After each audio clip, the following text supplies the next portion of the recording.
Hey everyone, how's it going? Welcome to the Powered by Iron Health podcast. As always, our vision is to create a community that raises the standard of health and wellness. We're doing these podcasts to deliver knowledge, to teach you guys on what we do at Iron Health, and really how we're trying to shift the whole physical therapy field.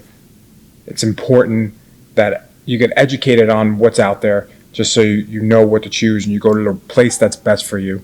So today we're going to talk a little bit about that specifically, like how do you choose what physical therapy practice you should be going to, what questions you should be asking, what you should be looking for, things you need to do prior to setting up an appointment, and then really aligning with what you want. I know for me, I always talk about my history and my ACL tear. That's what got me into PT. And the reason was, tore my ACL, I went to surgery, and the surgery was done great. I was in and out in the blink of an eye. Woke up, walking around, or trying to walk around, attempted to walk around, and then you leave the hospital. Your connection with the surgeon is done. The next level is you need to go to PT. I remember I went into my PT day one on crutches with a brace on, and here they go. They take the brace off your knee. They're like, guess what we're doing? We're going to bend that knee today. And when we bend it, we're going to bend it to your max capacity. And you're just filled with fear, angst, and don't know what's going to happen. So really, the PT is not only there just for physical support, they're there for mental, moral support.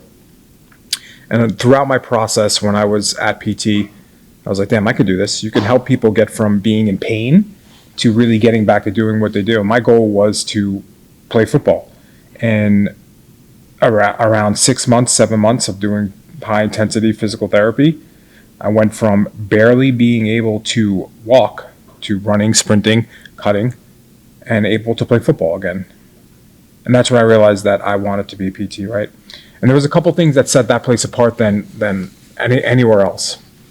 And today we're going to review that because I think it's important for anyone listening or anyone potentially getting physical therapy to understand what they're getting into and how to choose the right provider. So the first things first is when you're looking for a provider, always ask them a couple of questions. One should be, what is your model? It's not common knowledge that there's different models in physical therapy, but there's a lot in any medical field, right? The difference from going from a provider who is a bigger group, who is a big name brand, to a small name brand. So you want to know what their model is. And what do I mean by that? Traditionally in the medical field, specifically PT, a model is you have one PT, or a one-to-many model, we call it. It's one PT to many clients at a time. The slots that are booked are usually every 20 minutes. So you come in, you see the PT maybe for 10 minutes, they do whatever they need to do, and then they give you exercise program and progress you with someone else on the staff. Now, that is one model. It's a traditional model. That's the bigger model. And the other model you have is really the more concierge type model, the boutique experience. Do you have a one-to-one? So instead of one-to-many, now it's one-to-one. So you get a DPT or a doctor of physical therapy who is actively involved in your case the entire duration of the session.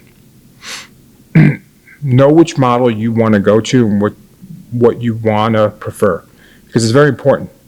Understand what you're getting into prior to getting into it. I see so many people who come to us from a model that is one-to-many to the one-to-one, and they're like, wow, this is completely different. And what the one-to-one model allows is correct progressions. It allows dedicated eyes on you so you're not in a cookie-cutter approach. And then it gives you that intimacy with your PT. You build a relationship with your PT. I know for me, when I was with my PT who really helped fix my ACL, it's like I really looked up to them. And it was really cool to build a relationship and have that relationship to say, wow, you guys are doing a great job to get me to where I want to be. So ask that question first. Secondly, go in knowing your goals. You know, being on the other side of it, me as the PT, when I ask people what their goals are, to get out of pain is not the biggest goal that you need to get to where you want to go. I think it's important. Like, yes, pain is a blinder. If you're in excruciating pain, you need to manage that pain first. It's 100% the primary thing. But like, know where you want to go. Because if you don't come in with a specific goal in mind or a thought of like saying, hey, I want to be able to lift weights overhead, or I want to be able to sprint or run, then whoever you're seeing is not going to be able to tailor the program specific to you. So know your goals. And a couple things to note on knowing your goals is where were you prior to the injury? Or I would say even where were you at your peak physical state? Shoot for that, because there's no reason why you can't get there. I've had so many clients who've come to me even with knee replacements or hip replacements who are like, oh, I want to run. That's their major goal. They want to get back running. And it makes my life easier because I know everything we have to do on a day-to-day is to get them to that process. So know where you want to go and be strong with that. That way, when you have a PT who you trust, who you like, who you know, they can help get you there quicker. It's super important. I can't stress that enough. Goals should not just be to get out of pain. PTs aren't just there to get you out of pain. Yes, that is a part of what we do, but we want to help you become a better version of yourself. So know your goals. I would even say have them written down prior to going. Like, understand where you want to go. Communication there is super important. Number 3, like how to choose a PT place. Or if you're already in a PT, to know how it's going. How are you progressing? And is there data to tell you how you're progressing? Right? I think it's so important. And this ties into goals as well, but I won't touch on that. But having data, like the most important aspect is to making sure you're getting assessments and you're taking reassessments to make sure you're progressing. It's just like someone who goes to the gym who wants to get stronger or who wants to get bigger. They're not only going there and just doing the same movements every day. They're tracking it. They're adding weight. They're adding resistance. They're adding weights. You have to be doing the same thing in PT. And you should be checking that. If you are a consumer, don't be a passive consumer. Be active in your progress. And try to find out where you're going and how better are you today than the other day. There's 2 reasons for that. One, that's truly good care. Your PT should be progressing you and getting you better to your goal, like I said before. And then secondly, it gives you the positivity side of PT. A lot of times people come into physical therapy and they're in pain and you can't see the forest through the trees, right? So the whole concept is get a little win every day. If you get a little win at PT, then you know you're on the right path. And that's super, super important in anything with a PT. The last aspect when you choose a PT is make sure you're aligned with a physical therapist who you like. And it's an interesting thing to think, like, do I have to like the PT as a person? And the reality is you do.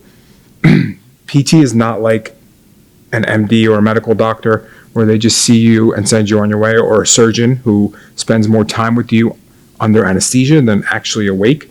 When you're with a PT, you're with them when you're awake, when you're functioning. So there is a relationship that is really being built there. And if you don't like the person you're dealing with, try another PT. It happens to me this day where if a client may not vibe with me in a certain way, if they see another PT on staff or another PT in the same company, they may like them better and get better results. It equates to your results because that person can be a leadership style that corresponds to you. They can be guiding you the appropriate way that you need to get better. So those are some windows that I would say you should be looking at too when you choose a PT. Don't let insurance dictate your care. That's an overlying thing. The insurance field is always changing. The deductibles keep going up.